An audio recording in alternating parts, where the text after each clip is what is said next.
다양한 분야의 명사를 초청해 삶의 지혜를 들어보는 시간 지혜의 다락방. 안녕하세요. 저는 김미진입니다. 내 삶에 더 행복으로 이끌어 주실 귀한 강연을 해주실 김정호 교수님, 지난주에 이어서 오늘도 모시겠습니다. 큰 박수 부탁드립니다. 네, 교수님 이번이 마지막 시간인데요. 좀 아쉽기도 합니다. 네. 원래 또 그렇네요. 강연 중에서 가장 중요한 거는 제일 마지막에 나온다는 말이 있는데 뭐 반드시 그렇지는 않습니다. 모든 강의가 다 중요합니다. 네. 모든 강연이 다 중요하군요. 네, 근데 아무래도 이제 마무리니까 또 의미를 부여할 수 있겠죠. 네. 그러면 오늘은 긍정 심리학 네, 긍정 심리학. 어떤 내용을 좀 알아볼 수 있을까요? 긍정 심리에서는 이제 앞에서 다뤘던 이제 마음을 쉬는 기술, 보는 기술에 의해서 네. 어찌 보면 진짜 일상생활에서 우리는 마음을 써야 됩니다. 뭐 생각을 뭐 비운다고 하지만 생각을 버리면 안 되지 않습니까? 생각을 써야 됩니다. 버리면 안 돼요. 네. 쉴 때는 쉬고. 근데 쉬는 것도 왜 쉬어요? 잘 쓰기 위해서죠. 네. 그래서 뭐 잘 쓰는 그런 긍정 심리에 대해서 배우겠습니다. 네, 긍정 심리. 많은 분들이 현실에서 자기 직장 생활이나 또 가정 생활을 하면서 많이 도움이 될 것 같은데요. 오늘 강연 그럼 바로 청해 듣도록 하겠습니다. 큰 박수 부탁드립니다.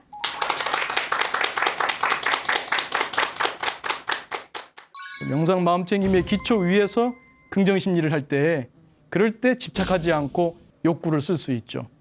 근데 긍정 심리에서는 마이너스를 제로로만이 아니라 마이너스를 오히려 플러스로 내 내면의 건강한 욕구, 건강한 동기를 잘 발굴하고 키워주는 거예요. 여러분이 어떤 문제가 있더라도 문제와 씨름하지 마세요. 문제와 함께 사세요. 마음챙김이 도와줍니다. 사기를 없애려고 애쓰는 게 아니라 진기를 만드는 거예요. 긍정심리는 이재이 이열치열이다. 오랑캐로 오랑캐를 다스리고 열로서 열로를 다스린다. 욕구 생각을 쉬고 비우기만 하는 게 아니라 오히려 욕구 생각으로 욕구 생각을 다스리는 겁니다. 문장을 통해서 우리의 웰빙 인지를 일으켜줍니다. 그 세 가지 약자입니다. 그럴 수도 있다. 별일 아니다. 이것이 더 좋을 수도 있다. 그 삶이라는 게임에서 여러분들도 그 마음 공부하시면서 내 마음이 성장하고 그와 함께 그 행복이 함께하는 그런 삶이 되면 좋겠습니다.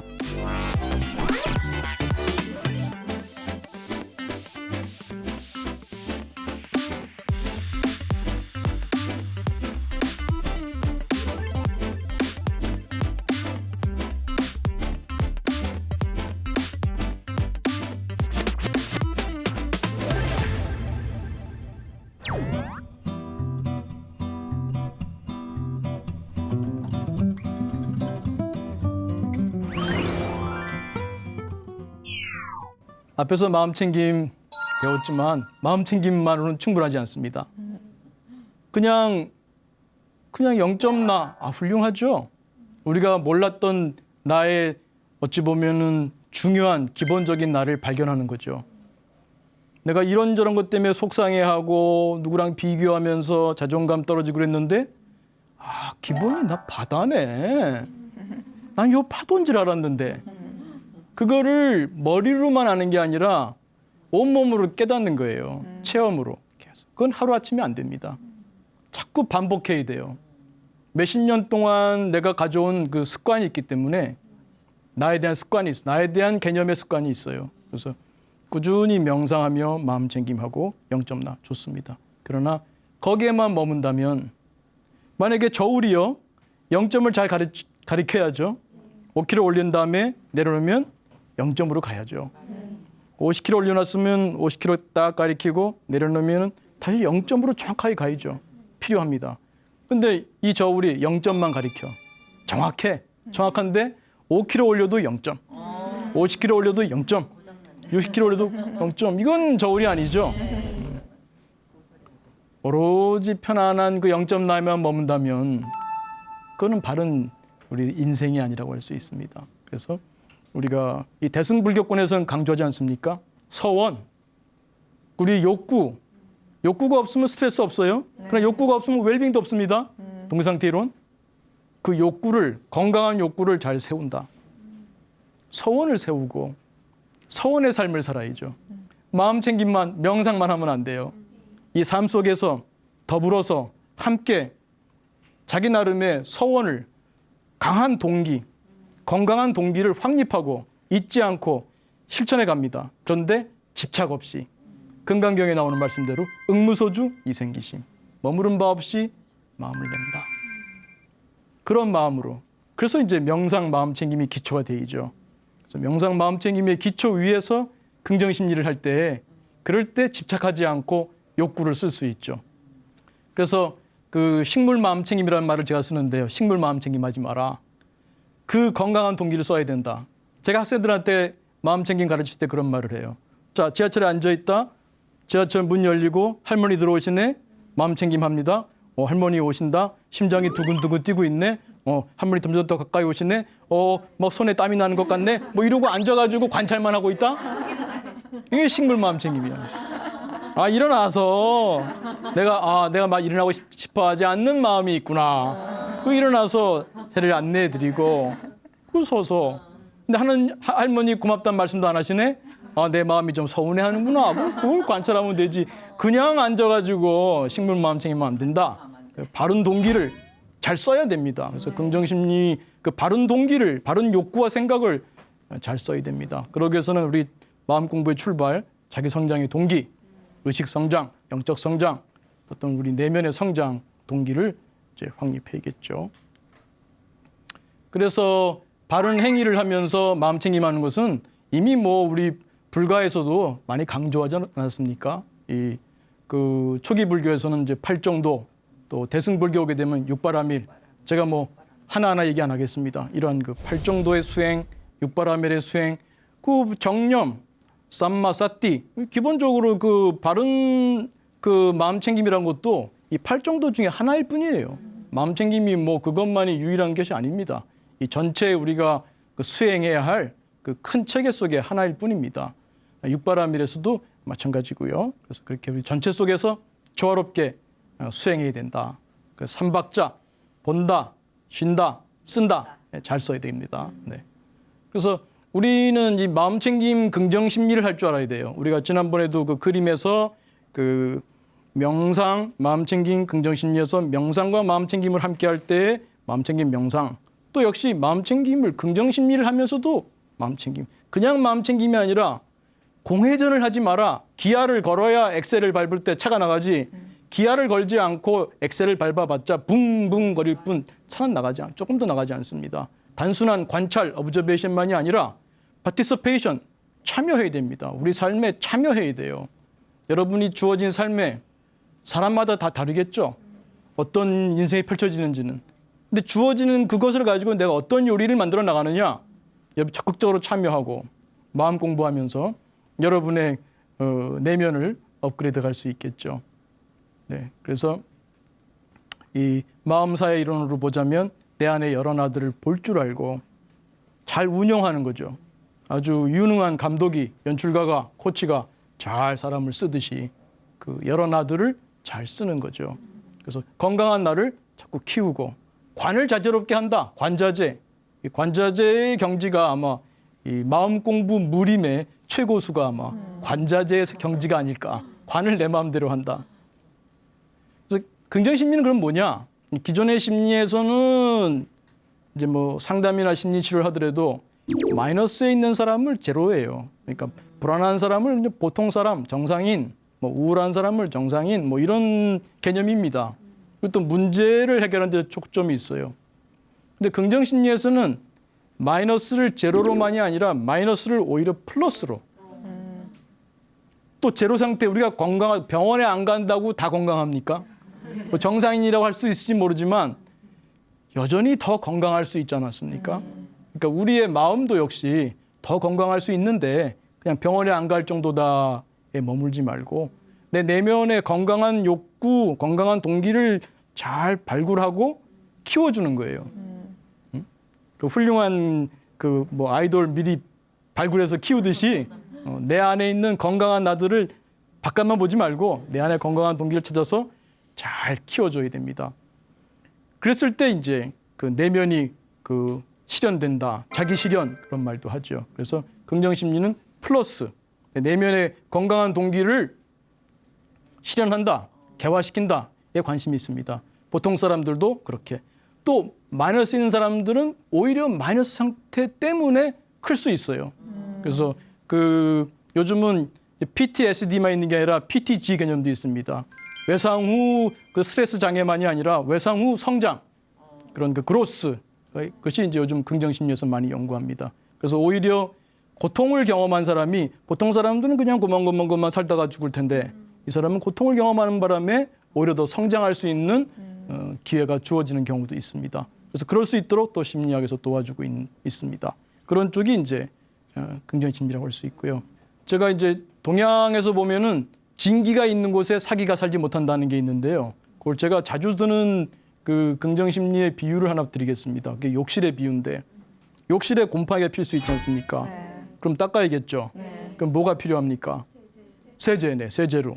네. 그냥 손으로 닦는 게 아니라 세제를 쓰고, 또 맨손이 아니라 장갑도 껴야 되고, 소울도 있어야죠. 소울도 닦아야 되죠. 그래서 움직여서 닦아야 되는데, 닦는다고 또 그 다음에 안 피느냐? 시간 지나면 또 펴요.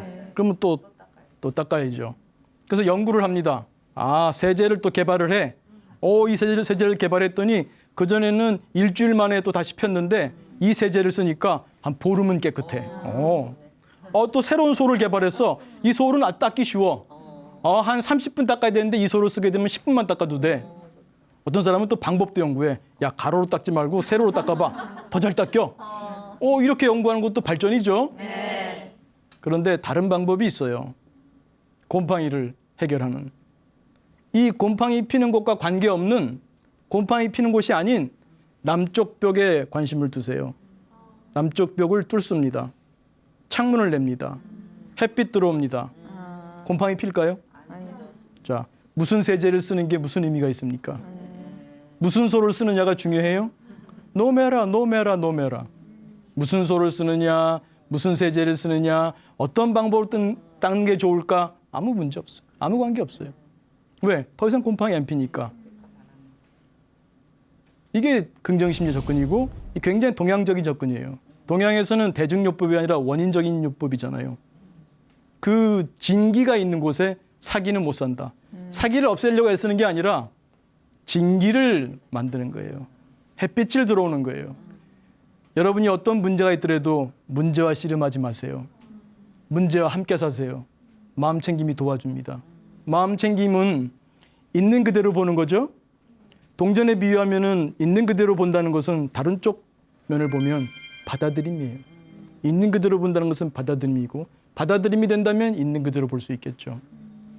문제와 싸우지 마시고 문제와 산다. 오히려 문제와 씨름하는 동안 정보처리 용량 제한성, 그 문제 해결에 쓰이던 내 아까운 주의 자원이 그냥 소비되고 있어요. 그것을 그래. 그 문제대로 두시고 내 건강한 동기를 살리는 거에 초점을 두세요. 그림으로 한번 보여드릴게요. 여러분 마음에 불건강한 마음이 있어요. 못난 나가 있어요. 마음에 안 들어요. 늘 그 생각만 하면 내가 자존감이 떨어지고 괴로워. 혹은 어떤 기억이 안 좋은 기억이 있을지도 몰라요. 어릴 시절에 어떤 안 좋은 경험, 아니면 왕따 경험 이런 게 있을지도 모릅니다. 어릴 시절에 부모님이 이혼해가지고 겪었던 경험, 고통 있을지도 모릅니다. 근데 늘 그 생각을 해. 내가 그것 때문에 이러고 내가 그러지 않았으면 내가 이러지 않을 텐데 그때 왜 부모님은 나를 도와주지 않았을까? 왜 친구들은 그랬을까? 늘 과거를 잊지 않고 곱씹는 거죠. 그럼 첫 번째 화살에서 끝나는 게 아니라 두 번째 화살, 세 번째 화살을 스스로 쏘는 거죠. 불건강한 마음에 나의 아까운 주의 자원을 투자하지 말고 선택과 집중, 동기상태 이론에서 배웠죠? 내 건강한 마음, 건강한 동기에 초점을 둡니다. 그러면 불건강한 마음은 그대로 있어요. 없어지지 않았어요. 근데 건강한 마음들이 컸어. 그럼 불건강한 마음의 힘은 약화돼요. 불건강한 마음이 있어도 괜찮아. 이 건강한 마음들이 꽉 잘 잡고 있기 때문에 얘가 별 힘이 없지. 이 말씀은 제가 소금경에서 따왔다고 할 수 있어요. 소금경은 부처님께서 말씀하신 그 내용인데 소금경이라는 곳에 실려 있습니다. 사람들이 묻습니다. 제가 나쁜 짓을 지었는데 좋은 업을 지으면 행위를 하면 나쁜 업이 사라질까요? 부처님 뭐라 그러셨을까요? 있는 그대로 말씀하시는 분이니까 그렇지는 않다. 그러면 이제 사람들이 좀 서운해했겠죠. 아, 내가 그러면 옛날에 지은 건 어쩔 수가 없구나. 다 받아야 되는구나. 내가 아무리 지금 열심히 착한 일을 해도 받아야 되는구나. 근데 이제 부처님께서 거기에 머물지 않으시고 또 희망의 말씀을 주십니다. 근데 여기 한 스푼에 그 소금이 있다. 그것을 조그마한 물컵에 담그면 그 물컵에 그 물이 짜겠느냐 짜지 않겠느냐. 짜겠죠. 근데 이 한 스푼의 그 소금을 한강에, 겐지스강이죠. 지금 우리나라 같으면 한강에 넣으면 한강물이 짜지겠습니까? 네, 그와 같습니다. 긍정심리는 이제이 이열치열이다. 오랑캐로 오랑캐를 다스리고 열로서 열로를 다스린다. 욕구 생각을 쉬고 비우기만 하는 게 아니라 오히려 욕구 생각으로 욕구 생각을 다스리는 겁니다. 그래서 그 그림을 또 보여드리면 이와 같이 네, 우리 지난번에 명상 설명하면서 생각을 안 하려고 하면 더 떠오르지만 하얀 북극곰 효과. 근데 슬쩍 감각의 문을 열어줘. 마음의 문을 열면 감각이 들어오면 욕구 생각은 빠진단 말이에요. 마찬가지입니다. 이것은 여러분이 불건강한 욕구 생각이 있다면 건강한 욕구 생각을 들여오면 돼요. 얘를 밀어내려고 하면은 못 나갑니다. 얘하고 씨름하면 씨름할수록 얘한테 주의 보내는 거예요. 근데 걔를 그냥 두고 함께 사는 힘입니다. 마음 챙김의 힘. 내가 나의 아까운 주의 자원을 내 건강한 욕구 생각에 투자하는 겁니다.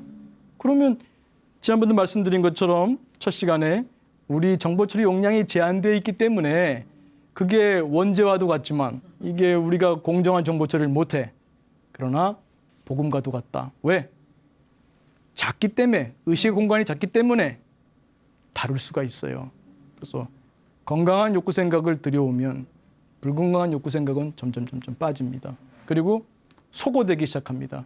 없애려고 할 때는 오히려 못 나가고 버티는데 내버려두고 내가 건강한 욕구 생각을 살려주게 되면 이것들이 마음의 무대를 지배하게 되는 거죠.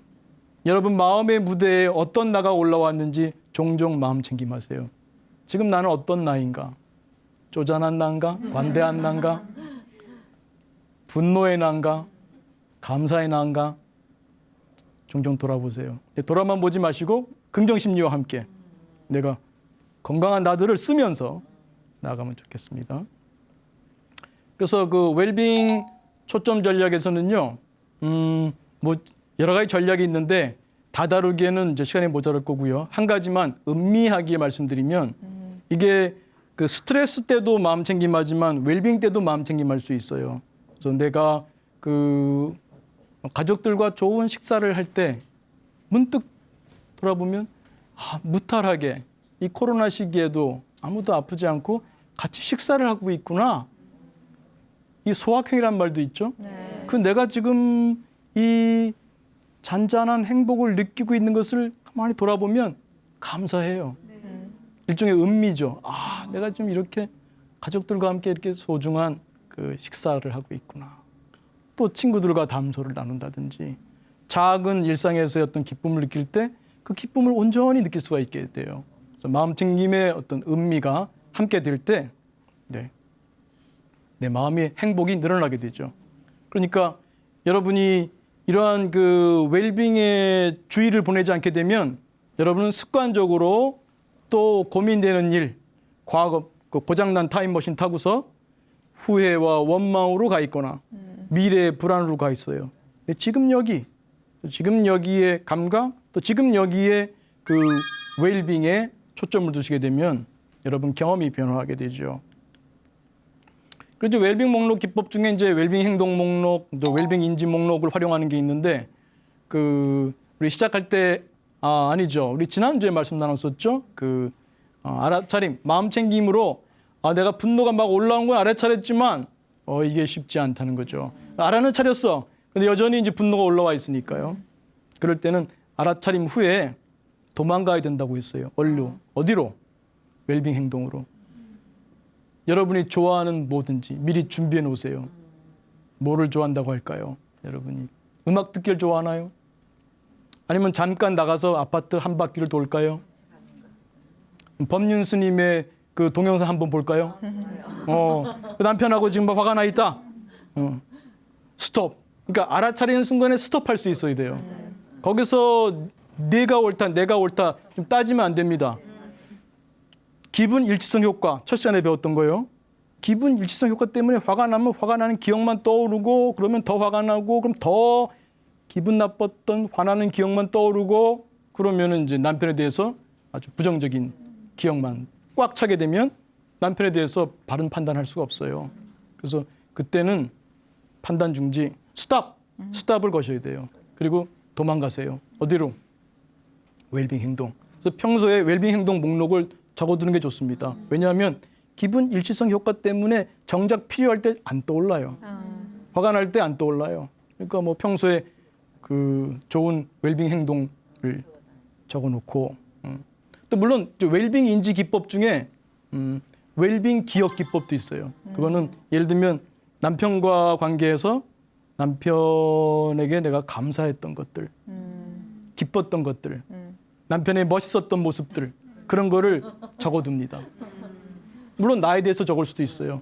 내가 좀 다운될 때 보면 도움될 수 있고요. 그런 것이 웰빙 인지를 활성화시켜 주죠. 그래서 남편의 그런 것들을 보는 것도 도움이 돼요. 남편이 이런 적도 있었지. 왜냐하면 화가 날 때는 안 떠오르니까. 그걸 적어두게 되면 볼 수 있어요.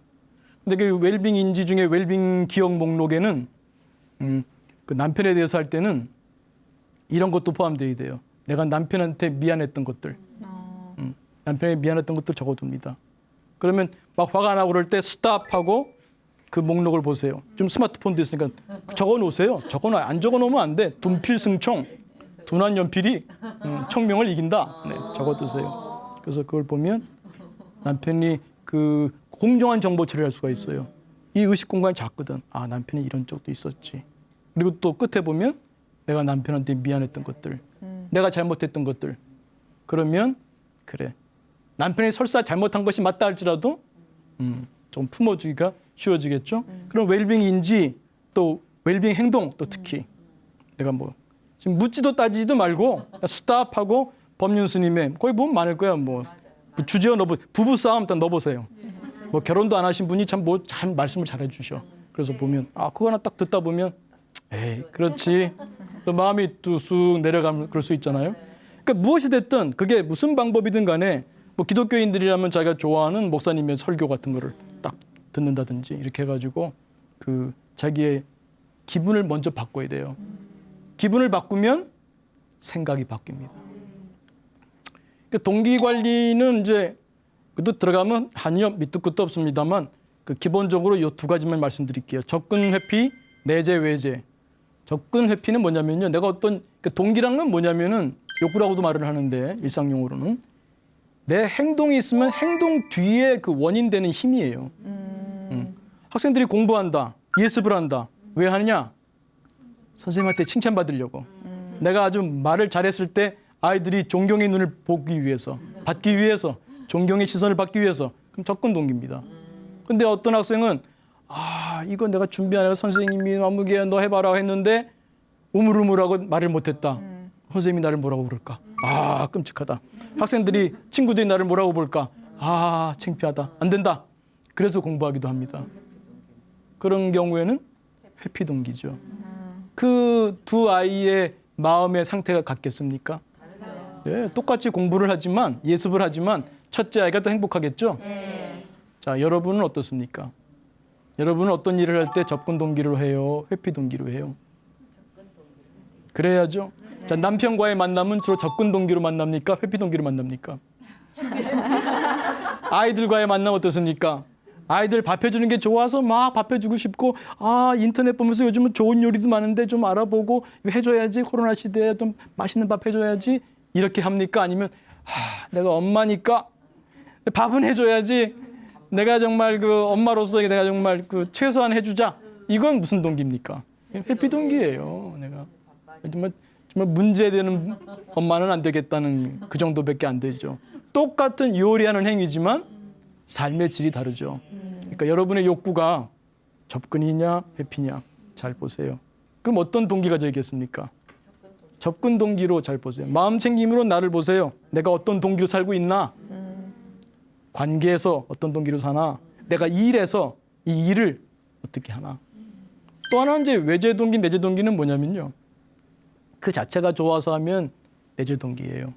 공부가 너무 재밌어. 그래서 공부해. 그건 내재 동기입니다. 근데 이걸 하면은 학점이 잘 나와. 돈을 준다 그래. 이거 요번에 몇 등 하게 되면 부모님이 스마트폰 사준다 그랬어. 그럼 외제 동기입니다. 그런데 가급적이면 내재 동기로 하십시오. 외제 동기로 하다 보면 내재 동기가 손상되는 경우가 많아요. 그래서 정말 내면에서 우러나서 할 수 있으면 좋습니다. 여러분이 다 직업이 있다고 할 때 대부분 사람이 다 요즘 여자들도 직업이 있습니다만 직업 활동을 할 때 이 세상에 있는 모든 직업은요 다 다른 사람을 위한 일입니다. 다른 사람을 위하지 않은 일이 있을까요? 음식점에서 음식 만드시는 분들 그 음식 우리가 먹고 배부르고 또 맛있고 또 영양을 통해서 우리 건강해지지 않습니까? 그런데 과연 우리는 어떤 동기로 일을 하고 있습니까? 여러분이 식당 주인이라고 하자면 물론 돈을 벌기 위해서 한다고 할 수도 있어요. 당신은 왜 식당업을 합니까? 돈을 많이 번대요. 이걸 하면은 요즘 잘 나가는 품목이에요. 또 틀린 말은 아니죠. 그러나 마음에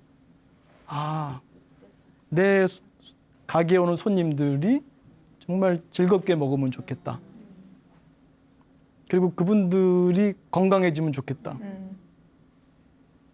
다르겠죠, 행동이. 마음도 다르고요. 훨씬 더 정성을 들일 것이고 또 영양 있는 음식을 준비할 것이고요. 무엇보다 마음이 행복할 겁니다. 사람들을 대할 때도 내가 친절한 사람으로 보여야 돼. 뭐 이런 걸로 회피 동기로 하는 게 아니라 정말 사람을 좋아서 이렇게 한다면 똑같은 직업 활동이지만 그냥의 삶이 될 수도 있고 공덕의 삶이 될 수도 있습니다. 내가 공덕의 삶을 사느냐 그냥 돈 버는 삶을 사느냐 그거는 단지 내 마음에서 결정돼요. 단지 내 마음 하나 돌리는 거에서 공덕의 삶이 될 수도 있고 그냥 평범한 삶이 될 수도 있고 그보다 못한 삶이 될 수도 있습니다. 우리 욕구를 잘 알고 욕구를 잘 써야 됩니다. 그래서 아까 잠깐 나왔던 웰빙인지 기법에서는 이제 주로 꼭 문장일 필요는 없습니다만 문장을 통해서 우리의 웰빙인지를 일으켜줍니다. 그 대표적인 거 한두 개만 말씀드리겠습니다.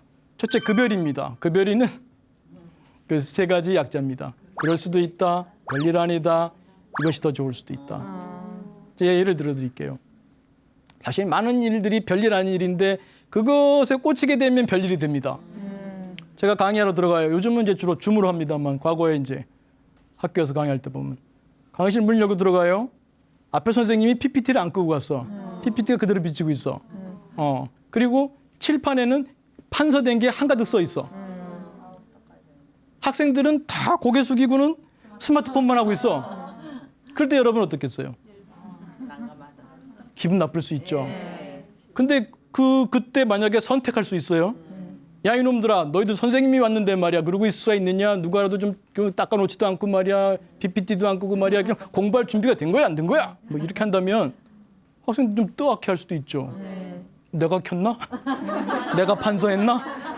왜 저러시는 거야? 그럼 학생들도 기분 나빠요. 그럼 선생님도 기분 나빠요. 그럼 강의가 잘 풀리겠어요? 두 번째 화살이죠. 첫 번째 기분 나쁜 거에 첫 번째 화살. 그것에 내 반응 때문에 두 번째 화살을 내가 스스로 쏜 거예요. 그때 그럴 수도 있지. 뭐 무슨 일 바쁘다 보면은 그냥 애들 질문 답하다가 막 쫓기다시피 나가는 선생님도 있을 수 있고. 또 애들은 요즘 뭐 무슨 중고등학교도 아니고 칠판 지우는 게 습관이 안 됐을 수도 있고 자기 뭐 급한 게 뭐 있었는지도 모르고 뭐 그럴 수도 있다. 별일 아니다. 사실 이 일을 1년 후에도 기억할 만한 일입니까? 10년 후에도 기념할 만한 일입니까?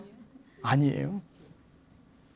그럴 수도 있는 일이고 별일 아닌 일이고 어쩌면 여러분 살다 보면 참 안 좋았던 일 같았는데 살다 보니까 더 좋은 일로 나중에 전환되는 경우도 있잖아요. 전화위복. 그러니까 일종의 마법의 주문입니다. 그 별이. 딱 그 순간 마음 챙김의 힘이 강해서 이런 마음이 올라오네 툭 하는 순간 두더지 잡듯이 내려갈 수도 있습니다. 그러나 그렇게 수행력이 높지 않더라도 알아차림만 돼도 내 마음이 이렇게 움직이는구나. 순간 웰빙인지 자꾸 써서 습관이 되겠죠. 그럴 수도 있다. 별일 아니다. 좋을 수도 있다. 그럼 넘어가는 거예요. 그러면 강의 또 잘 풀리고 아이들도 막 좋아하고 그럼 좋죠. 또 뭐 그 인연을 믿는 분이라면 인연과보. 어떤 일이 안 좋은 일이 있을 때 인연과보라고 생각하신다면 받아들이기가 쉽지 않겠냐. 두 번째 화살은 안 쏘시겠죠. 왜 나한테 이런 일이 하면서 두 번째 화살은 쏘지 않을 겁니다. 또 배웠다. 이것도 참 좋습니다. 뭐냐면 여러분이 어떤 행동을 하고 후회할 수가 있어. 내가 그때 그 말을 했지? 내가 그런 뜻을 한 게 아닌데. 돌이킬 수도 없고. 근데 그 생각을 계속 곱씹어. 일하다가 또 곱씹고. 아침에 김 부장이 인사를 내가 했는데 안 받았어. 왜 안 받았지? 나를 무시하는 건가? 일하다 말고 또 왜 무시했지? 뭐야, 지가 그럴 수가 있어. 지가 부장이지. 뭐 이러고 하루 종일 생각해. 배웠다. 내가 혹시 내가 실수했다 할지라도 돌이킬 수 없잖아요. 배웠다.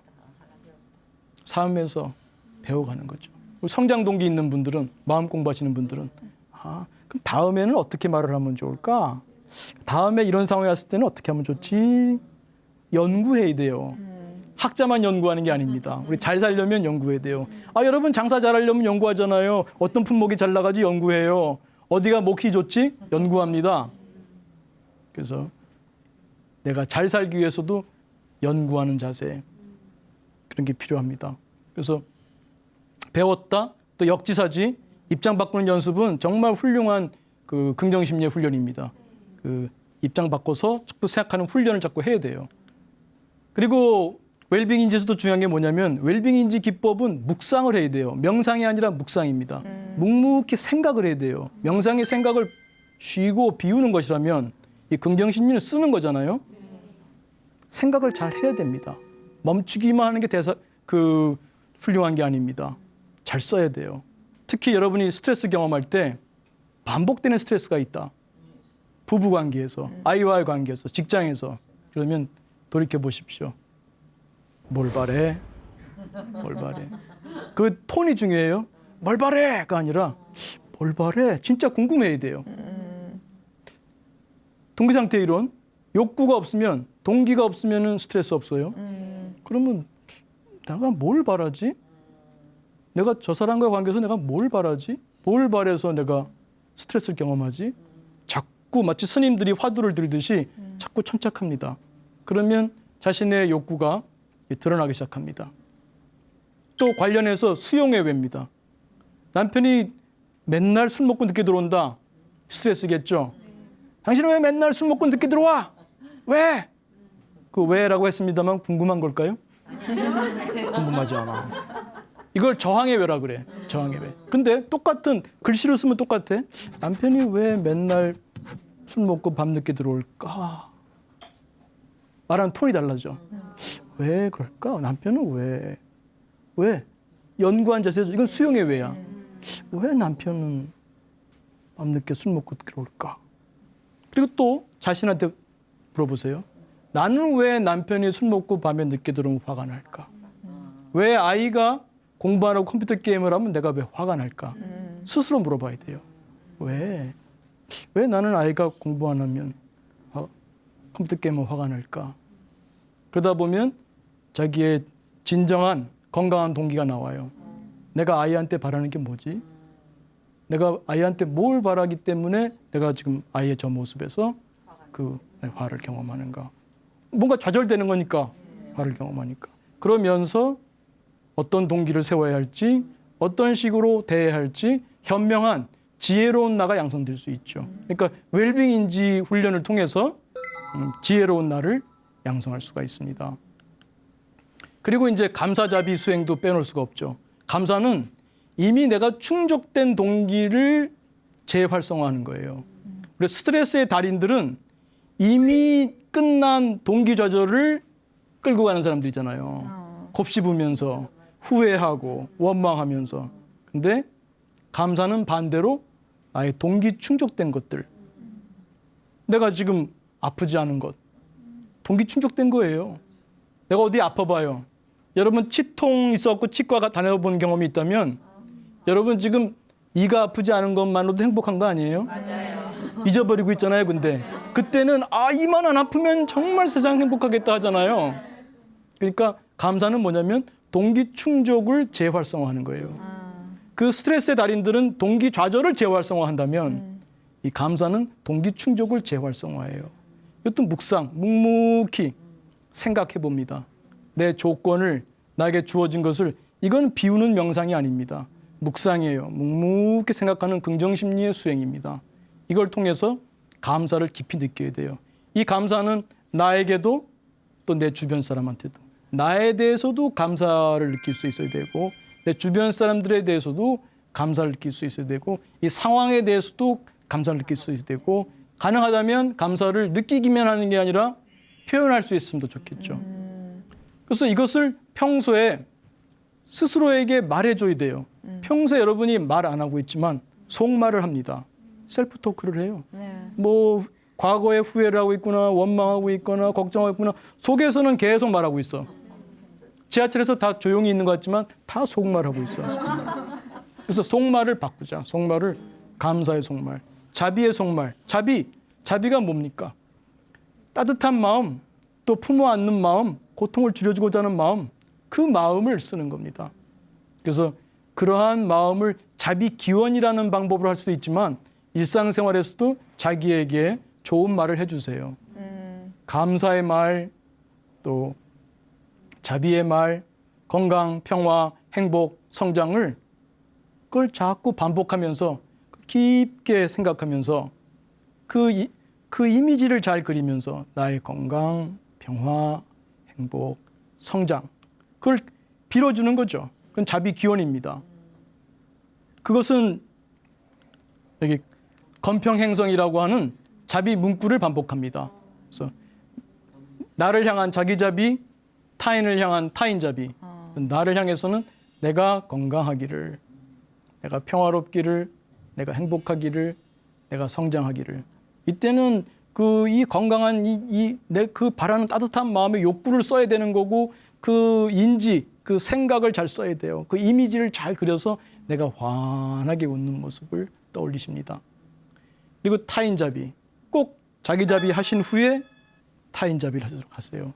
그래서 내 가족을 위해서 그 가족이 환하게 웃는 그 미소 띤 얼굴을 그려보면서 건강하기를, 평화롭기를, 행복하기를, 성장하기를. 이 자비 문구로는 보통 고통에서 벗어나기를이라는 문구가 들어오는 경우가 많습니다. 근데 저는 그 문구를 쓰지 않고 성장하기를 씁니다. 왜냐하면 지금 내가 고통이 없을 때도 있잖아요. 스트레스 없을 때도 있잖아요. 큰 스트레스 없을 때 있잖아요. 그러니까 그럴 때는 일부러 고통이란 말을 쓰기보다, 그러니까 건평행성, 내 마음에 건평행성의 별이 빛나기 바래요. 그래서 그 성장이라는 것은 내가 살면서 이런저런 스트레스, 고통을 경험하게 될 때 오히려 그걸 통해서 마음 공부하는 사람들은 성장할 수 있잖아요. 그러니까 그런 의미에서 내가 고통에서 벗어나기를 이라는 용어보다, 일부러 그런 고통을 떠올리는 것보다 내가 성장하기를 이라는 용어를 쓸 때는 내가 살면서 여러 가지 스트레스나 고통받을 때 오히려 그걸 통해서 내가 오히려 더 성장할 수 있다. 그걸 먹이 삼아 더 클 수 있다. 이렇게 생각하시면 좋을 것 같습니다. 그래서 이 아침에 잠깐 명상하고 마음 챙김 명상하고 자비 기원, 나를 위해서, 또 가족을 위해서, 또 출근할 때 자기 자비, 또 출근하면 만날 사람들이 있죠. 회사의 동료 직원들, 또 그 상사, 부하 얼굴 떠올리면서 건강, 평화, 행복, 성장을 기원해 줍니다. 또 퇴근할 때는 오늘 수고한 나에게 자기 자비. 그러니까 감사와 자비를 함께하면 좋아요. 수고했다. 김정호 오늘 공부하느라 수고했다. 오늘 또 강의하느라 수고했다. 스스로 말을 해주세요. 중요합니다. 여러분도 남편이 그냥 식사 차려주면은 고맙다는 말을 하면 좋지 않습니까? 그게 별말 아닌 것 같지만 고맙다는 말 달라요, 느낌이. 저는 꼭 합니다. 아유, 감사합니다. 꼭. 그래서 스스로에게 습관 들이세요. 자기 칭찬해주고 감사하다고 말해주고, 물론 타인에게도 자기 자비, 자기 감사, 자기 감사, 자기 자비, 타인 감사, 타인 자비 이런 것을 해주시면 좋을 것 같아요. 등등 뭐 회의할 때, 상담할 때 뭐 등등 뭐 자주 쓰시면 좋습니다. 누구 만나기 전에 하면 좋아요. 끝으로 스트레스 관리의 요거는 뭐냐면은 그 미끼 먹인데요. 자주 경험하는 스트레스가 있어. 남편이 뭐라고만 하면 내가 화가 난다든지, 아이의 어떤 행동.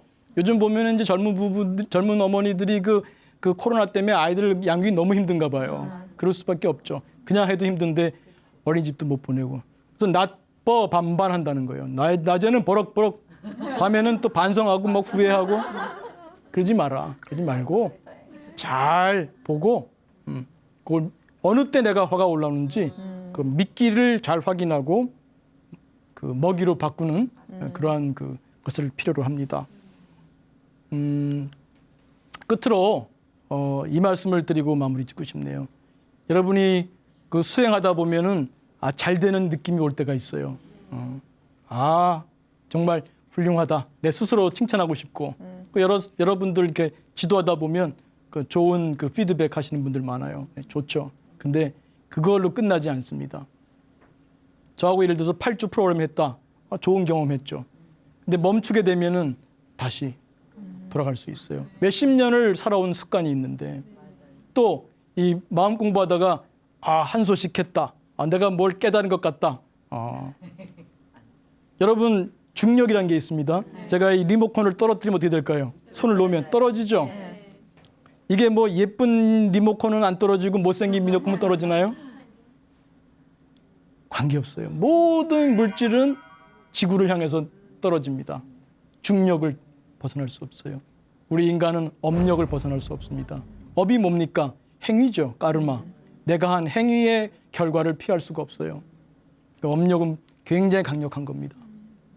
뭐 공부하다가 뭐 어떤 체험을 했다 하더라도 업력이 엄중합니다.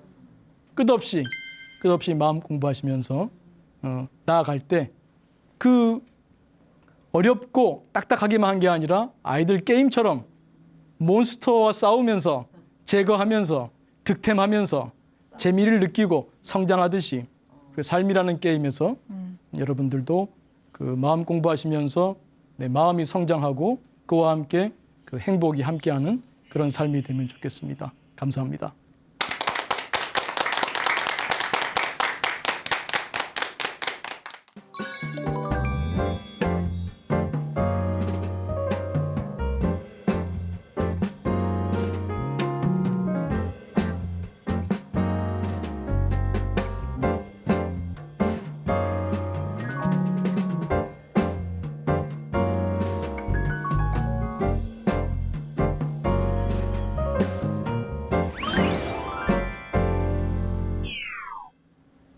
네, 오늘 강의 정말 잘 들었습니다. 저는 오늘 강의 중에서 급별이 이게 참 기억에 많이 남는데요.